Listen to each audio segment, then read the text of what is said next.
I'm Rosie Yakob. Hi, I'm Faris. And we are the co-founders of the nomadic creative consultancy Genius Seals.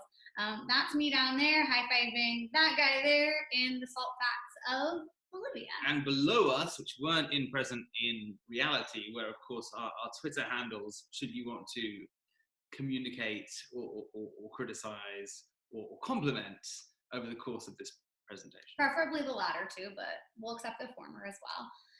We call ourselves nomadic because we actually have not had an apartment or home base since March of 2013 when we left New York City. So we've been spending the past 7 years to travel around the world, helping brands, companies, agencies think a little bit differently about their businesses and use creativity to solve business problems. We're big believers in making money, but using creativity to do so. Now, we have not been traveling recently because of this whole situation. So for now, we're still calling ourselves nomadic. However, check in with us in a couple of months and we might have a different perspective. Aspirationally nomadic, currently static. Perfect. But the point being, in our business lives normally, we get to kind of be arbiters of knowledge. We get to tap into different sort of viewpoints and perspectives from around the world. And we've been thinking a lot about strategy for our entire professional lives. And we think it's more relevant than ever, which is why we're going to talk about strategy in the age of COVID today. But before we go any further, we have to apologize. He's British, so we're always apologizing for something. I'm terribly sorry. I'm terribly, terribly sorry. Here's why we're sorry, because everyone's looking for answers right now and people want a quick fix, and we really wish that we could give it to you. But unfortunately, no one knows exactly what is going to happen. That's just the way it is right now. We also don't know how that's going to affect you, how that might affect your business, how that might affect the context that your business exists in. When we're paid for consultants, we get to dive into these challenges and suss out what's unique, what's different. But when we're doing a bird's eye webinar view, we're not going to be able to give you all the answers. So this is a reminder that whatever you hear today, critical thinking is required, because we can't tell you what to do. But we believe that we help you reframe how to think about the whole context in that situation. And that reframe, we think, will give you some actions that you could take based on what situation and context is in your world. So with that, let's kick it off. Right, yeah, perfect. So why do we think we can help you reframe it? And why do we think strategy is the solution to this level of uncertainty? Because it always was, and it always has been. Strategy is a predicate of uncertainty and risk, but that, interestingly, is where it divides strategically, ironically enough, from economics. So economics and strategy are two different approaches to complexity, right? Economics as a practice, a discipline area, has this weird hybrid quality of trying to fuse maths with social sciences and human behavior. It's complex at a macro level primarily. In order to do that, they use mathematical modeling, and in order to make models, you have to keep some variables constant in order to show the coefficients and possible causative correlations between specific variables. Hence, you have what's called ceteris paribus, all things being equal. Everything is assumed to be constant outside the two determinate variables. Now, the reason this is, I think, interesting is that strategy and economics have two different interpretations of this then slide, right? The classic "this is fine" slide. It's very. Is this going to be the most used meme of the COVID? It's already been so. It's been ever since the elections. This is fine. I think even after the elections, I think this is going to be the most used meme on COVID during COVID times. I mean, I can imagine possibly in Australia in the last year or so, this has probably been quite a used meme on account of it being on fire for most of that year. But so from the point of view of economics then, right, because it requires a ceteris paribus, an equality of conditions externaling the model, right?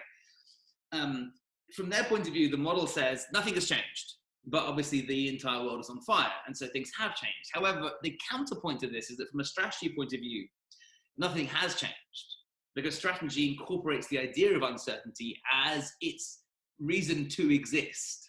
But not changing your strategy would not be very strategic, because your strategy was based on a situational analysis that is now different. Correct. Your strategy and the nature of strategy are two separate things. So right now, when things change really rapidly and dramatically, what happens is people get very confused, right? There's a great deal of uncertainty in the market. And uncertainty means very specific things. But for this particular image, what we show is that everyone is uncertain. Everyone is unsure what will happen. Everyone is unsure what to do. And everyone is unsure on what it will, how it will impact them specifically and kind of as a group.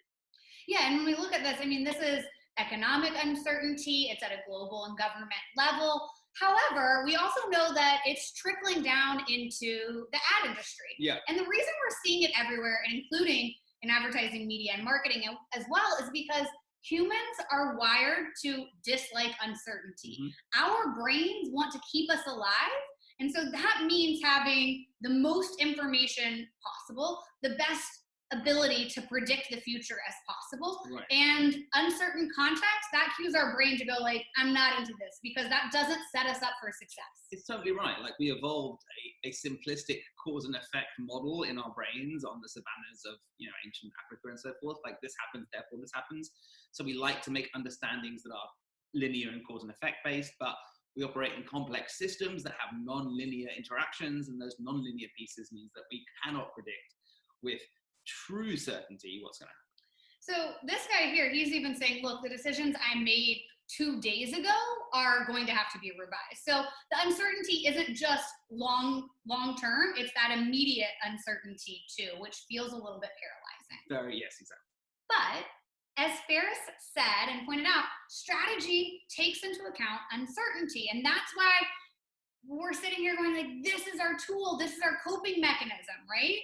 Because strategy is, and always has been, making informed decisions about how to allocate resources, so that financial consideration, in order to achieve objectives in competitive situations of, here we go, uncertainty, right?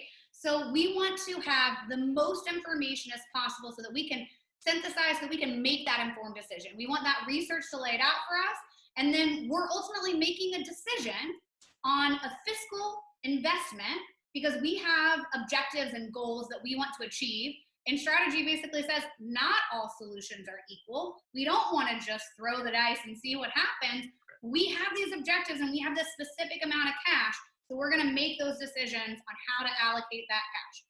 But we always know, and we always knew, and we still know, that there was uncertainty in the market. You didn't know if a new competitor was going to come out tomorrow. Yep. You didn't know if your biggest competitor was going to go out of business tomorrow. You never did, and you never will. So, strategy, let's talk about how it relates to risk and uncertainty, because I think the uncertainty is really scary right now, and we potentially have a way to make it a little bit less scary. We have a lot of uncertainty, but strategy is a methodology that allows us to convert uncertainty into measurable risk. Now, this is important because there's two different things in economics and in stochastics. Risk and uncertainty are two different ideas, right? Risk are known unknowns. So there is a set of possible outcomes, but that set is pretty predictable, and therefore you can calculate the odds of anything happening and therefore the rate of return. So it's like when you roll a die, you know the odds of any face coming up are 1 in 6, reliably, predictably, calculably. However, but uncertainties are unknown unknowns. So you don't have the ability to sort of model that. And ultimately, we talk about risk and uncertainty because companies use this to think about economic forecasting and modeling, right? Yes. But to make it a little bit more clear, let's think about the risk and uncertainty just really quickly, taking that dice example and going out a little bit further. So if we give you 2 6-sided dice and say you want to roll 2 3s, you know that the odds of rolling a 3 on a 6-sided die are 1 in 6. You know that the odds then of rolling double 3s, 2 3s, are 1 in 36. So that means if we're trying to roll 2 3s, our chances are 1 in 36. However, if we're trying to not roll 2 3s, our chances are 35 and 36, right? We can calculate the risk.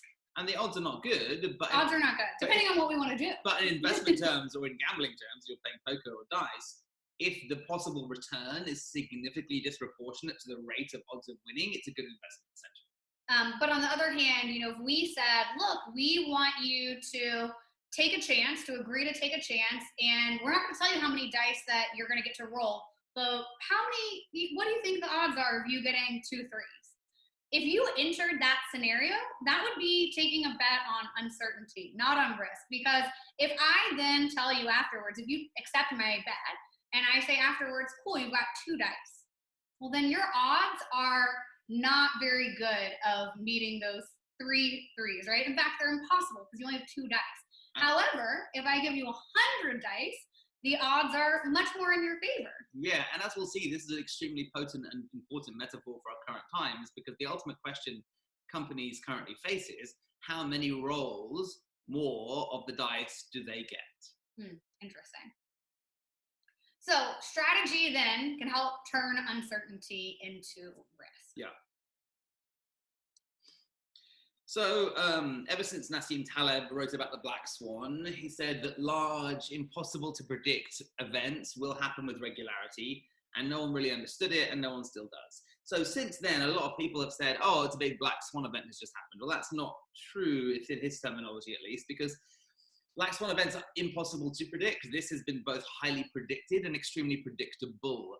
There's been numbers and numbers of articles about it, but like at a systemic and political level, the Cabinet Office, i.e. the government system of the UK, the primary bit of government that does the operational part, has since 2008 had as its number 1 possible threat systemically to Britain at a social and economic level, pandemic. So we've known, we just didn't know when. Yeah, and I think one of the features typically of Black Swan events is once we start doing those analyses, they tend to suggest that we should have seen that coming.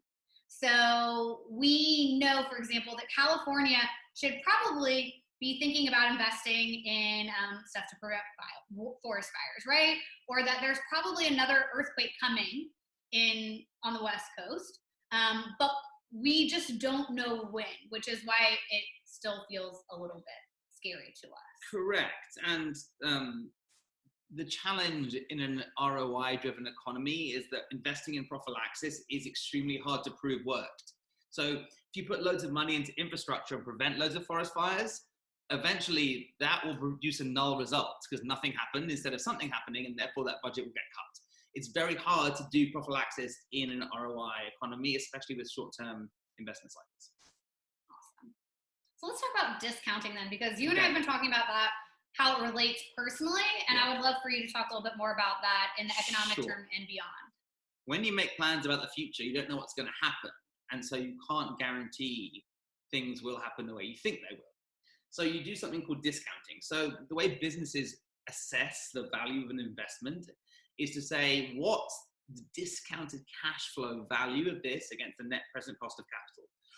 Which is to say, money in the future is always worth more. Sorry, money in the present is always worth more than money in the future. Mm-hmm. Because of inflation, money today is worth 2% more than the same amount of money next year, and so on and so forth. So if you've got a return on investment horizon of 10 years, you've already got a 20% discount in that 10-year period. Right. So the money you've got to make has to make more than that 10% inflationary rate, et cetera, right? So that's an obvious part of it, I think.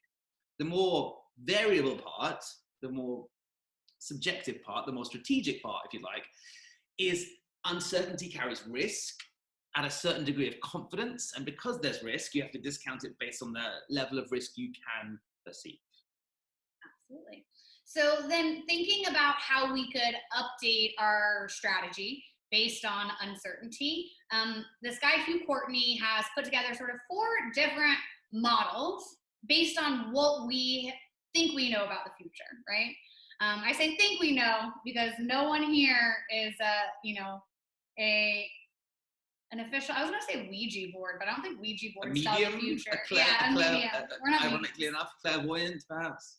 So basically, he says, look, there are 4 sort of ways, right? One is a clear enough version of the future, clear enough vision of the future, excuse me. That's where we think we know what's going to happen. We have that ceteris paribus sort of thing. We think things are constant, all that sort of stuff. We also have alternative futures. That's another way of looking at the situation, which is that we might have between one and many different possible ways of viewing the future. If we get to that point or that perspective, one of a couple of different scenarios, that helps us model, right? That might not be as sure as the clear enough future, but it gives us one of a few choices.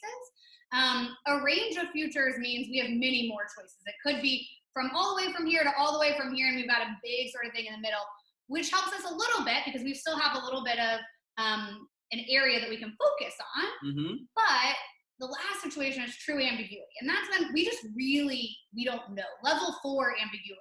Yeah. So like, and what's interesting here, I think, is that it's just about that. It's that like, if you know what you think is going to happen, you weight it efficiently, and you can then focus all your efforts based on that particular approach, right? That's what strategy historically is good at. It gives us the confidence to make investment. Yeah, and it narrows things down to a single pattern, a single set of problems, a single pathway that you can just follow without, direct communications. Mm-hmm. In alternative futures, you have a weighting where one is more likely than many, right? And then in a range of futures, you have a few. And that's where scenario planning becomes important, because you probably have 2 or 3 weighted futures that are equally likely in your estimation. And so those 3 need to be allocated investment against in some sort of weighting based on their likelihood. However, in stage 4, any investment at all has been infinitely discounted. Therefore, you shouldn't do anything. Whereas in a clear enough future, we're probably not seeing your future very heavily discounted, right? Because we have that clear enough vision. Yeah. Oh no, level 4 ambiguity. What does that look like, and how do we end up here? So what characterizes level 4 ambiguity is when a number of different uncertainty dimensions interact in a systemic and complex way to create impossible predictive systems. So it's a complex problem. So rather than one thing occurring, what Corona appears to do is impact lots of different systems at the same time, and those interactions are inherently unpredictable. So it's very, very hard to know how these things will cumulatively impact culture and society over the medium or long term. It looks, though, based on all of this, that we probably are in a level 4 stage of ambiguity. Right now, I'd say yes, probably, except not for everybody and not for long. Yeah, so I guess the good news of that situation is that, the bad news, let's start with the bad news. The bad news is that we are in this probably extreme time of uncertainty and ambiguity. The good news is that's an unstable state. It doesn't last for long.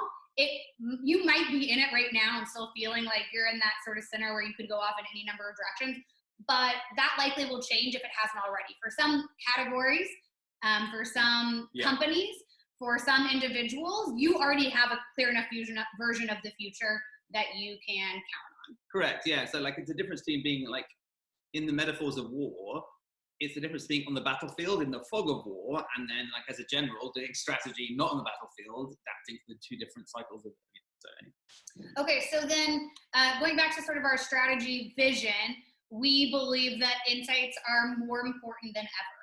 Yeah, so insights are a wonderfully fun topic, and as we're doing a presentation about strategy and planning, we are legally required to redefine insights once again for our own edification. Yeah. However, that said, I think one of the things we focused on in our previous work, it has been how the domain of insight is relevantly and competitively interesting. So is it consumer insight? Is it cultural insight? Is it commercial insight? And those domains tend to be, very different depending on your approach to business and creativity and so forth. But because we're dealing with system level problems now, because everything is interacting with everything else, it feels like there's a need for system level insights. So one way of defining insights is understanding the relationship between something which allows you to solve new problems. So you could characterize that in a current situation by saying something like, insights are informed and non-linear cause and effect hypotheses that hope to create asymmetric information about the system dynamics which leads to competitive advantage. Or either by learning something that no one else knows, articulating something no one else has said, or thinking about something in a way no one else has thought about it, you can create competitive advantages because no one else suddenly knows the thing that you know.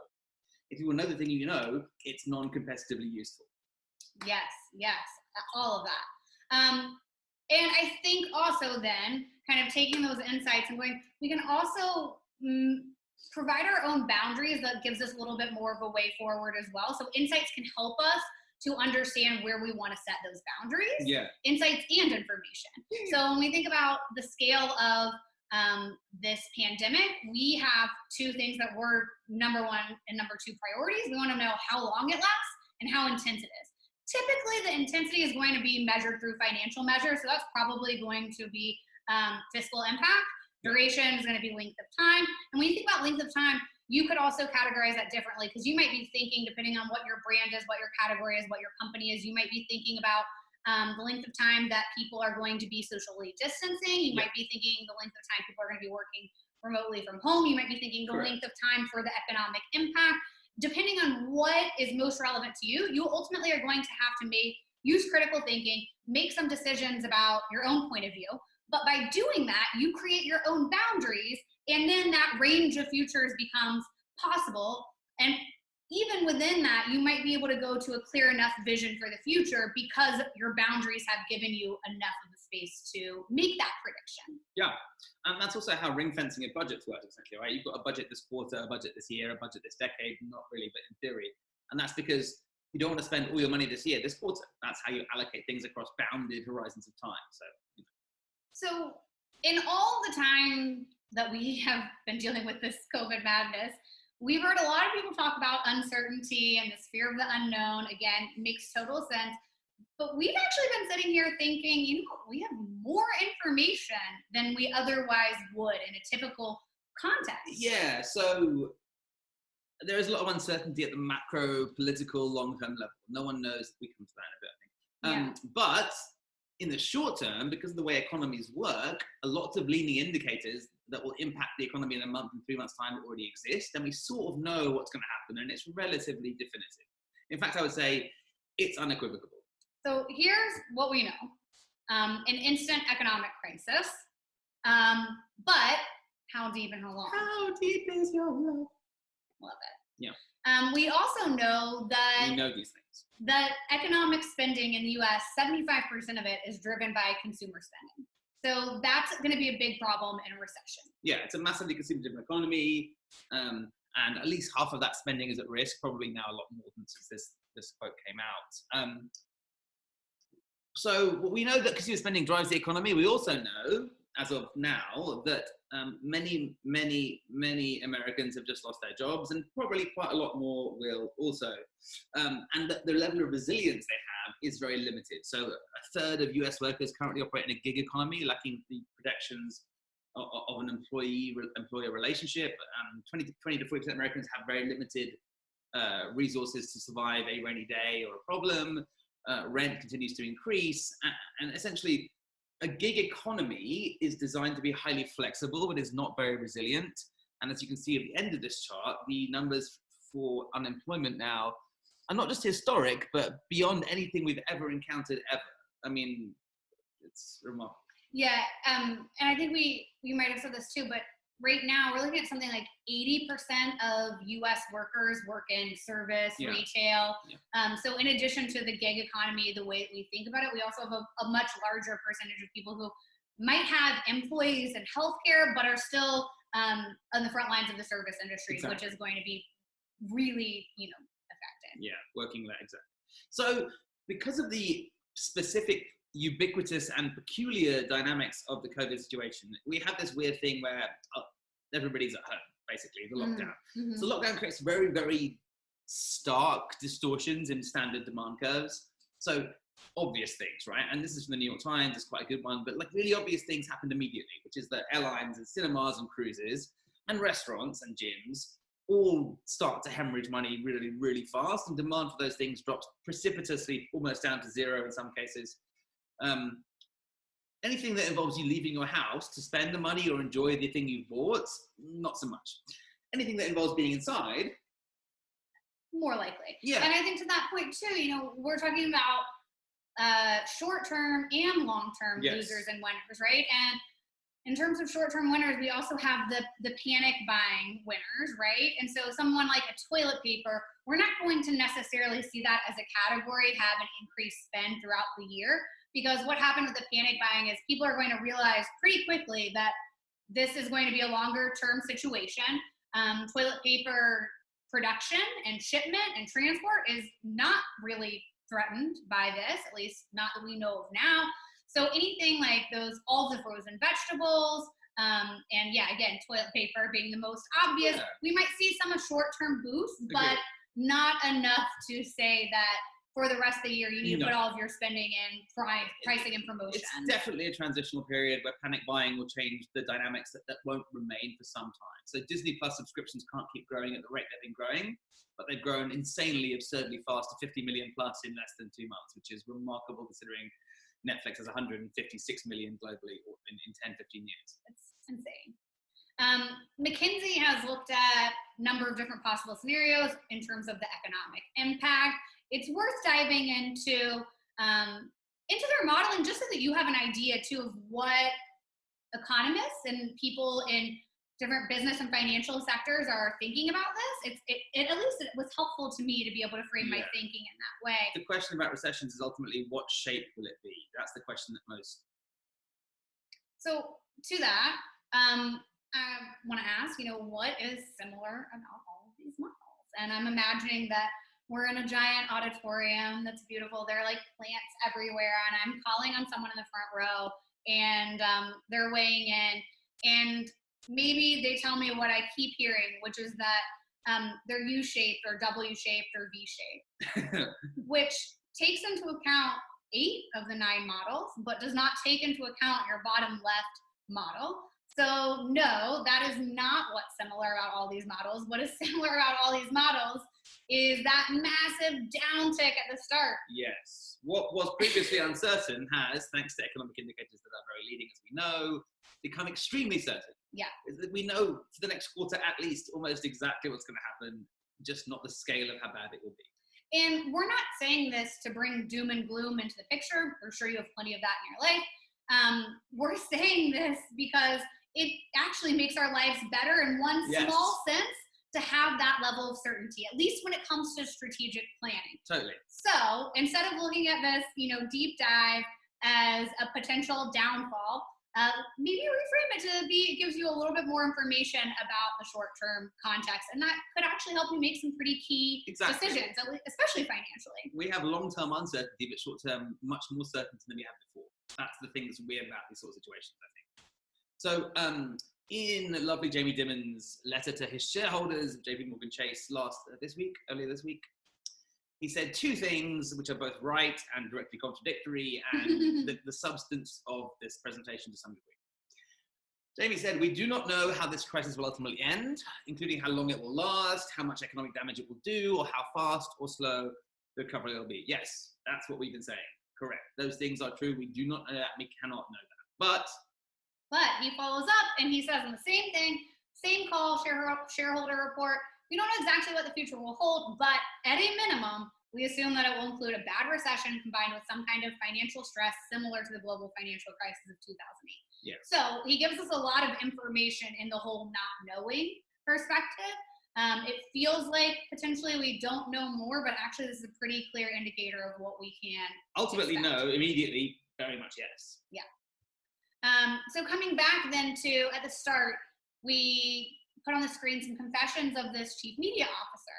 So we had a couple of components. One was that 2-day revision cycle, right? So it's things are still changing pretty frequently. Another thing that he said that I wanted to come back to, though, that we didn't focus too much on, he's talking about what we're going to do. He's saying 50 to 80% of this are going to be flexible investments. So we want to try and focus on flexible spending when we do make new media purchases. Yeah. And in terms with media investment from the past, we're looking at where we can cut, shift, or pause, right? Yeah, exactly. So the cycles are changing faster, but also flexible investments are more expensive. That's why people don't make them usually. And so there's a sort of risk reward on that. But anyway. So based on that, then that kind of leads us into our part 2, which is strategic approaches, postures, and what we think some actions and resources could be for you to manage your own strategic questions and frameworks during COVID. Yeah, so there's different approaches to strategy, of course, and to some degree, they all will tend to focus on linearity and singularity. So focusing on a single plan and marshalling all the resources of that company towards that plan, and by being simple and singular, you can sort of get organizational alignment and get things to happen, right? That's kind of the traditional classic strategy sort of approach, right? So there are other models. Emergent strategy is one. It's a book. It basically says, look, your planned strategy will never ever come to fruition. That's impossible because it'll hit reality, and reality will not be exactly as you planned in your strategy, which means that some kind of on the fly strategic thinking and planning to adapt your existing plan based on context is always going to be required. And the ultimate output of the strategies is some fusion of emergence, context, and plan, right? Which is sort of generically true. It's understood to be that no strategy survives encountering the battlefield, right? So emergent strategy accepts that as a basic incorporative function, and it says, look, that's true. We cannot know what's going to happen, and we cannot lay these long-term straight line plans. We need to generate lots of options, and we need to do it based on things we know to be true about our behavior, not things we think about the future, which are different. So in similar ways to the difference between utilitarianism and deontological ethics, right? We can't know consequences. We must hold ourselves to a rigorous standard of behavior.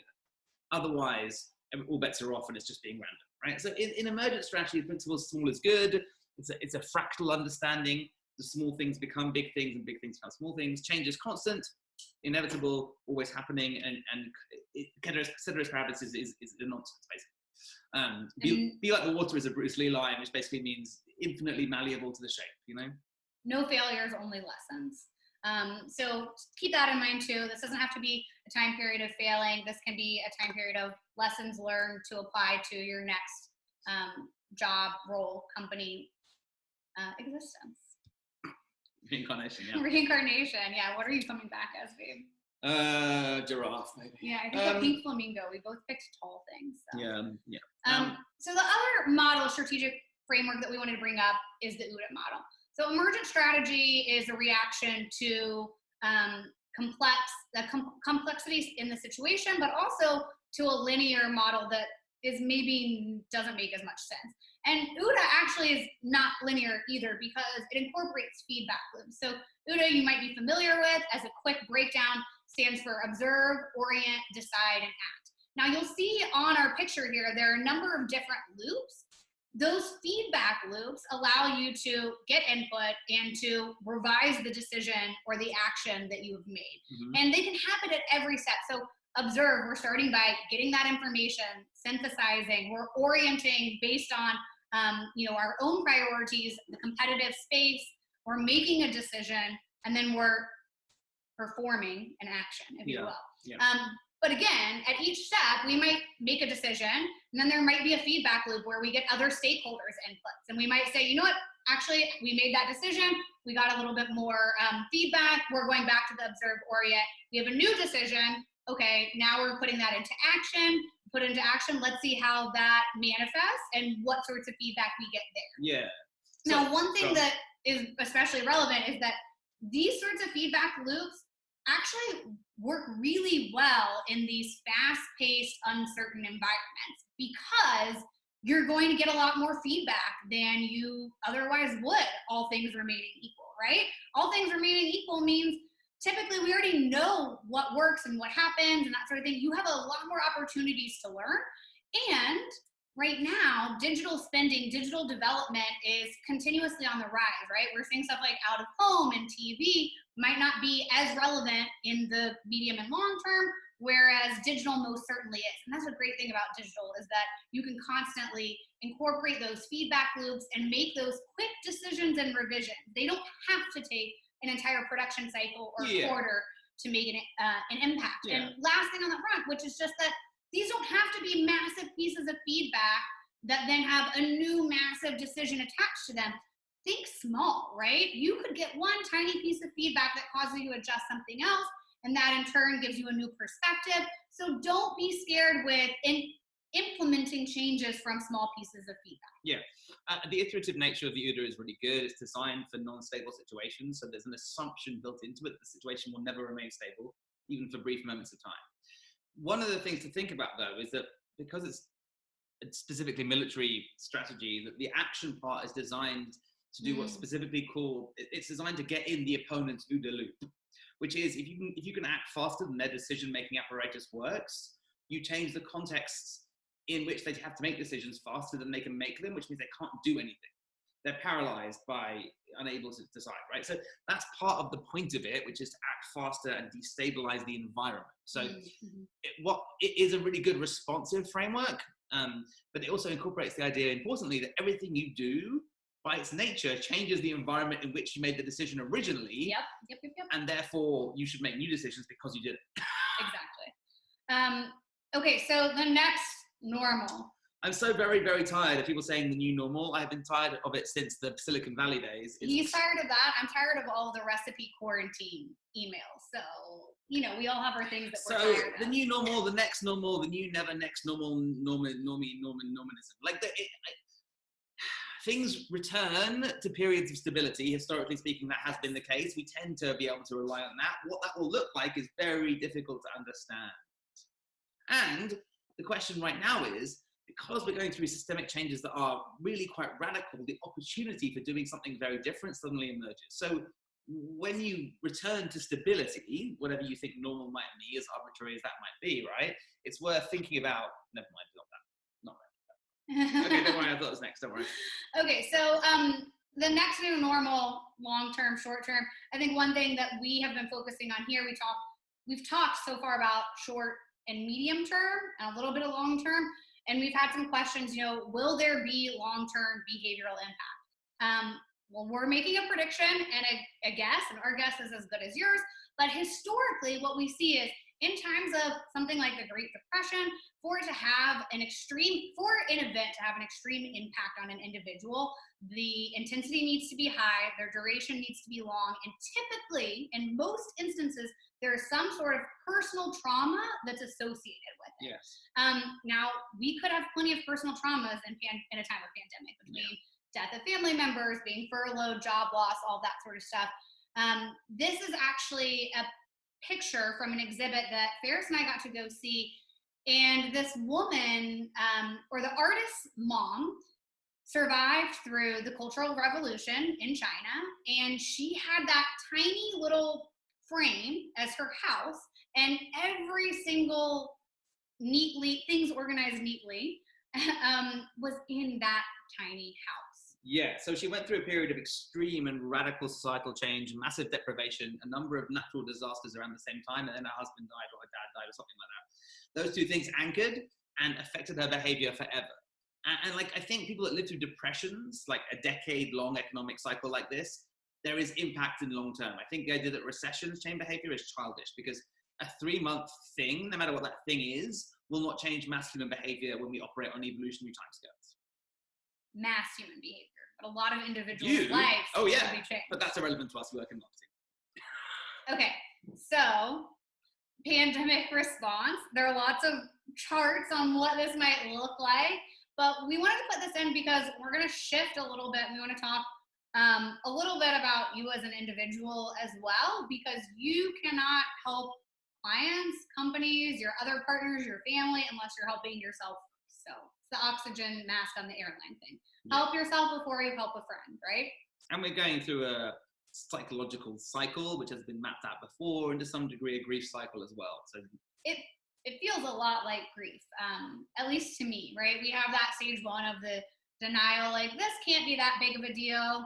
I mean, at the denial phase, we checked into a flight to go to Mexico City on Monday, March 16th, and Faris got all the way to the airport, and we made the call at the very last minute. So we had a definite period of denial. This can't be that big of a deal. Sure. We should keep our plans. Phase 2 is anxiety. Anxiety happens right around the time of the crisis. I think there's a lot of low-grade cultural anxiety, a lot of the fear of the unknown, right? Unknowns and uncertainty can cause anxiety.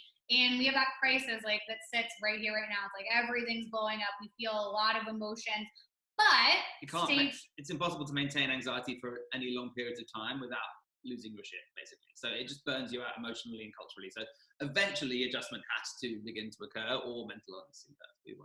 So stage 3 then, adjustment. Stage 4, reevaluation. Stage 5, post-crisis, new normal. New next level norm. Whatever that might mean. But we like this though, because I think that it is a chart that has some hope built into it. Right? Yeah, I mean the pandemic curves, this is an unusual situation because the time is unusual and the nature of this, but pandemics have happened before and we have curves. We know what they look like. They look like this. The bump will have a secondary bump, possibly a tertiary bump. It normally lasts 3 to 5 months before it burns itself out. This could be different, but everything we know from priors means it will probably look something like this shape. All right. So it's important to develop your own point of view. And there are tons of reports out there, depending on what situation you're in, what information you want. Don't drown yourself in the documents because it's just not going to be useful. Instead, use them to inform your own perspective and your point of view. I mean, you could spend the rest of every single moment of your day for the next rest of time reading about COVID stuff, documents, articles, news. At a certain point, diminishing marginal returns kicks in, and it can feel comforting, but ultimately you're not going to get perfect information, and no one's going to tell you what happens tomorrow. You're going to have to make decisions. That's just the way it's going to work. So a couple of things to leave you with then. One is the case for doing nothing. So this is something that we have been big believers in for a while, because we always say being busy is killing creativity. And you would be probably not at all surprised to hear that whenever we ask people how they are, the most common response is busy. And this busyness, this constantly go, go, go, do, it inhibits our ability to daydream. It inhibits our creativity because we can only hold a certain amount of things in our mind. So if we're going and we're tracking all these things, we don't have that available space to daydream. And then also talk about the default mode network. Is that? Yeah, it's a thing. Yeah. Is that a thing? That's the thing. When your brain is trying to be creative, what it essentially seems to be doing is making non-obvious associative connections between things you already know. So when you think, your brain creates an associative network map of the semantic issue around, the word, I said strategy, all the things you know about strategy will connect to that thing as soon as you say it, right? Those things are things you know. To be creative, you have to not just know something, but find a way to connect things that are not obvious. Yeah. It's easier to do that when your brain is operating all its bits at the same time, rather than just focusing on one particular bit. When you're thinking, bits of your brain that are most determinant to that task light up, get more blood, more oxygen measured, blah, blah. When you don't think about anything, and I mean literally not think about anything, not work, not just walking around, you have to turn your brain off. Yeah. It's called the default mode network, and we've just discovered this the last couple of years. What it seems to be the case is that it's highly associative. All the different bits of your brain start working at the same time and not doing anything, and they're just more closely connected for a period and you're not thinking, which makes it easier to be creative when you aren't trying too hard. I'm also picked this picture not because Burning Man is canceled and we're sad, but because on the sign it has a great reminder too, which is stay present. Faris and I have been exploring a lot of mindfulness, meditation, yoga stuff over the past 7 years. That's been a coping tool for us just dealing with onslaught of travel and adjusting time zones and that sort of stuff, right? So being present, the trick with the meditation, at least, you're constantly practicing and pulling your mind back, because you can't worry about the past or about the future if you're living in the present. So make sure to carve out some time where you can be present in any given day. I know for me, when I'm living in the present, things seem actually not okay, maybe even good. As soon as I start thinking about longer term impact and these bigger sort of systems at play, it can be a little bit scary. So I hope that you're able to be present. And it's strategically a really important thing. Like, if you panic about the future, you can't act in the present. So operating across different timescales means allocating a certain amount of effort, resource, cognitive worrying, whatever, to now getting yourself fed. Yeah. This weekend, going to work out where you're staying, your job this year, and your health this decade. So it's like they're all working at the same time, and you have to. If you panic about all the long ones, you can't do the short ones, and vice versa.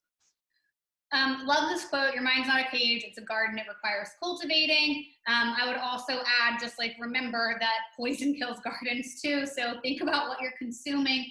We originally had a slide in here about Faris's media pyramid. However, we pulled it out just in terms of time. I would totally recommend you go and explore that, because he kind of breaks down the different types of media consumption and how people's supported well-being changes based on the amount of consumption of different media styles.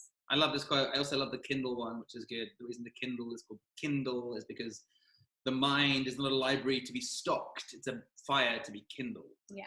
And then also just a reminder too, the reason we got this picture of Machu Picchu up there is 25 minutes outside can boost your cognitive functioning. For at least the Western world, we're leading into summer, spring and summer. We should have more time to be outside. Potentially you could even maybe do some work outside. I don't know, but spending 25 minutes outdoors, that's a great goal. Whether that's a walk and talk, a Zoom catch up date with a friend, a check-in with your team, make it a goal to spend a half hour outside every day. And I promise you'll feel a difference in yourself and in the way that your day is going. And if you don't, then come back and tell me, because I haven't had anyone who said no so far, but there's always a chance. The research is pretty robust, I would say. Okay, so then stop focusing on the problem at hand and create space for yourself. As Faris said, we need that default mode network to turn on, and to do that, we have to give ourselves the space to think. So what does that look like? Whether that's meditating, doing yoga, that could be taking a walk, draw a bath. Ideas need time to incubate, so give them that time and space.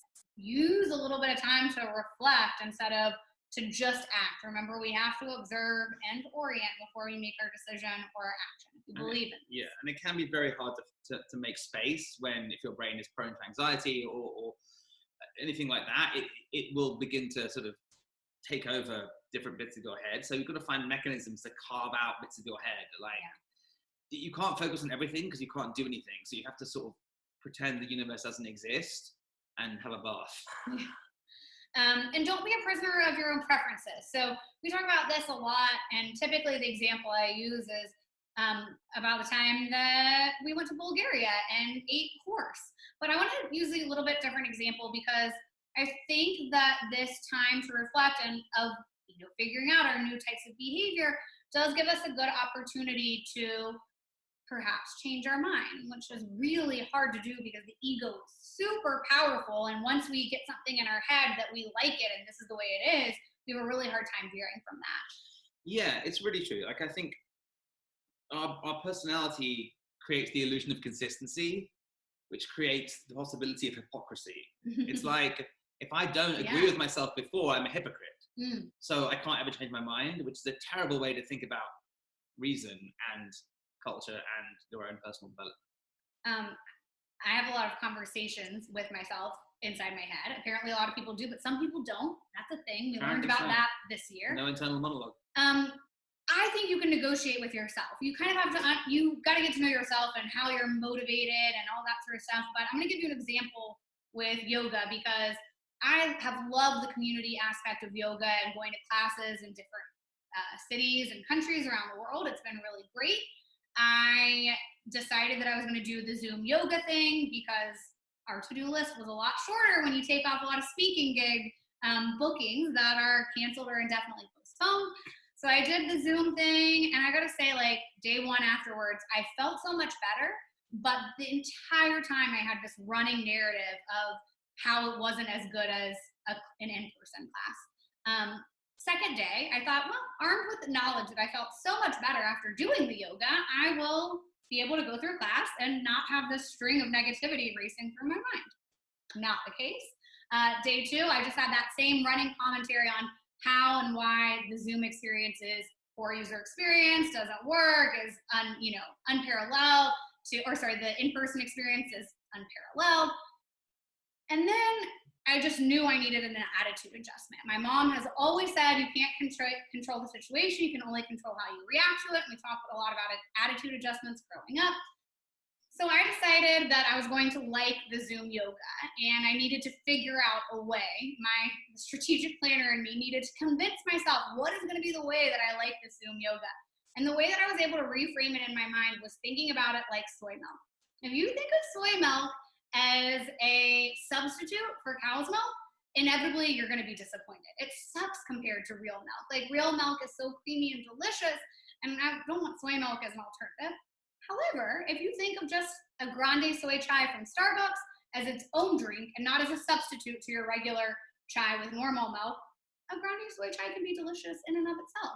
So think about some things where maybe it's not something that you have to change your preference forever and ever. If I compare the Zoom yoga to in-person, it's always going to come up short, but maybe this is just what I do in the interim, right? This is a short-term way of reframing and letting myself find and seek joy in something that otherwise would be difficult for me to do. Yeah, I think that's right. I think comparison is the thief of joy.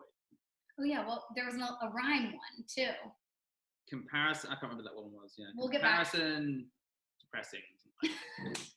Yeah, we'll get back to you on our quote about comparison is the thief of joy. Remember, you're only as young as the last time you changed your mind. So. It's great. I love it. Come in closer. Work, it's great. Helps us make money and live our life. We happen to be really enthusiastic about the jobs we get to do, and we feel pretty excited about that. But it's just work. If you are to derive all of your meaning from something that you get paid to do, you're always going to be susceptible to being abandoned, laid off. It's never going to be a good deal. You are more important than your job. You are more important than this current brief. You're more important than the company you work for and all that sort of thing. And if you don't spend at least as much effort and cognitive resources thinking about your needs, your personal, emotional, strategic career needs, as well as your clients and business, you're doing yourself a disservice. And we think that most people don't spend a lot of time thinking strategically about themselves. So if we leave you with one piece of advice, seriously, if you take away one thing from this presentation, make your life's work. This is a great time to reflect. The children's book artist Dallas Clayton, he says, make a list of things you love, make a list of things you do every day, compare, adjust accordingly, right? So you're not going to love every single element of your life at any given time, but if you make working on your life and living a fulfilling and satisfying life the way that you find fulfilling and satisfying, which is going to be inevitably different from what Faris and I think is fulfilling or satisfying. If you focus on making your life's work, you are setting yourself up for success no matter what you do. I think that's right. I think your life is more valuable than anything else you have by definition. If you don't treat it as such, that's unfortunate. I also think that in big changes, radical reevaluations are possible and even possibly profitable, you know? So last thing that we have for you is just remember, nothing lasts forever. It might feel crazy and chaotic right now. It's because it is, but it doesn't last forever. And you can just be with yourself, be willing to go through this being kind and thoughtful and compassionate to yourself. That would be really helpful. I assume that would be very helpful, yes. Good idea. All right. So thanks so much for tuning in. Feel free to say hi to us by emailing us, hello@geniusdeals.com. We have a twice weekly newsletter called Strands of Genius. And if you head over to geniusdeals.co/subscribe, you should subscribe there, and then we can stay in touch and we can send other cool and awesome things that we're thinking about. And if you're looking for someone to help you navigate this complex world and situation, we've got cool hair, really bad jokes, and a whole lot of enthusiasm. A whole lot of navigation tools. So yeah. Anyway, thanks. Thanks. Interesting.